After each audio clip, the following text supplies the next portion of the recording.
हरियाणा की राजनीति से जुड़ी ये बड़ी खबर है। कुलदीप बिश्नोई ने अपनी पार्टी यानी बीजेपी को चुनौती दे डाली है। रेखा शर्मा के बयान पर अब जाकर कुलदीप शर्मा ने चुप्पी तोड़ी है और पूर्व सीएम भजनलाल पर जो टिप्पणी की थी उस पर यह सियासी विवाद अब और ज्यादा गहरा चुका है। सोशल मीडिया पर वीडियो जारी कर उन्होंने अपनी पार्टी को चुनौती दी। कुलदीप बिश्नोई ने बीजेपी की राज्यसभा सांसद रेखा शर्मा को नौसिखिया कहा। चौधरी भजनलाल पर कहा कि रेखा शर्मा का बयान उनकी सोच दर्शाता है। मोहनलाल बड़ौली ने भी एक कार्यक्रम में चौधरी भजनलाल का नाम लिया, लेकिन जी या चौधरी नहीं लगाया। इस पर भी कुलदीप बिश्नोई ने आपत्ति जताई।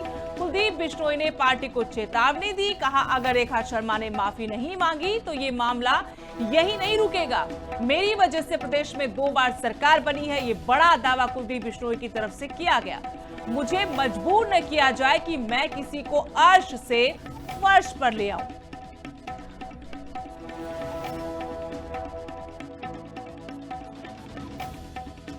क्या अभी यही हाल है?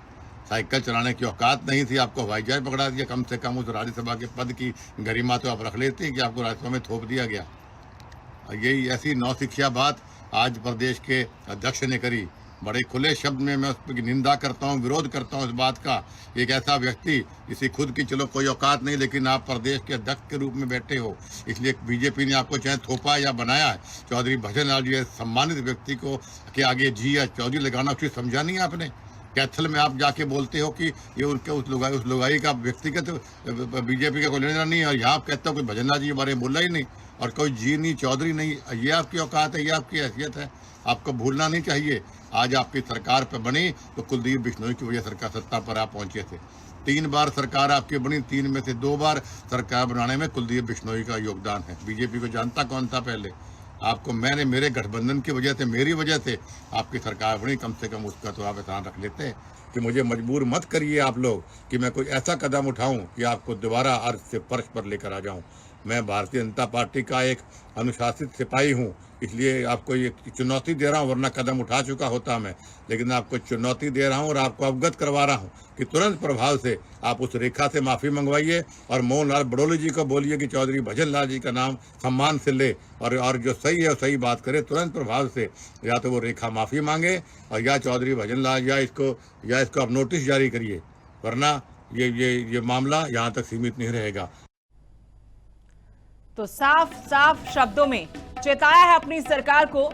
सीधा नाम लिया है रेखा शर्मा नहीं, बल्कि रेखा को कहिए कि माफी मांगे और ये मामला यही नहीं रुकेगा।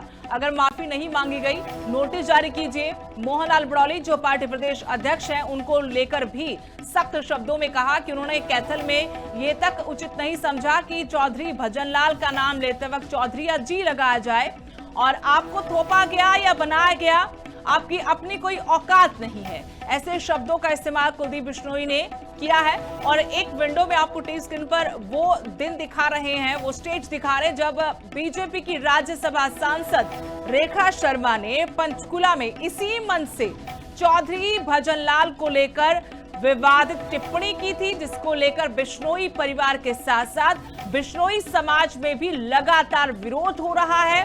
और चौधरी भजनलाल के जो परिवार के नजदीकी हैं, जो कार्यकर्ता हैं, जो उनके समर्थक हैं, उन्होंने प्रदेश के अलग अलग जिलों में शिकायत भी दर्ज करवाई है। और देखिए विडंबना बीजेपी की, जब रेखा शर्मा इस मंच से आरोप लगा रही थी कि एक वक्त था जब बदमाशी के चलते चौधरी भजनलाल यहां से जीतते थे, उस वक्त उन्होंने बंसीलाल भी बोला, लेकिन झिझक गई, रुक गई, शायद याद आ गया कि किरण चौधरी उनकी पार्टी में है, लेकिन ये भूल गई कुलदीप बिश्नोई भी उनकी पार्टी में ही है। शायद चंद्रमोहन बिश्नोई उनके जहन में होगा। और इस मंच पर उस वक्त मुख्यमंत्री के साथ साथ पार्टी प्रदेश अध्यक्ष और तमाम जो पार्टी की लीडरशिप है वो बैठी हुई थी। किसी ने जहमत नहीं उठाई कि उनको रोका जाए या फिर रेखा शर्मा माफी मांगे, बल्कि उन्होंने कहा कि जब वो बात करती व्यक्ति विशेष की तो किसी व्यक्ति के बारे में नहीं, बल्कि उनकी कार्यशैली के बारे में बोल रही थी।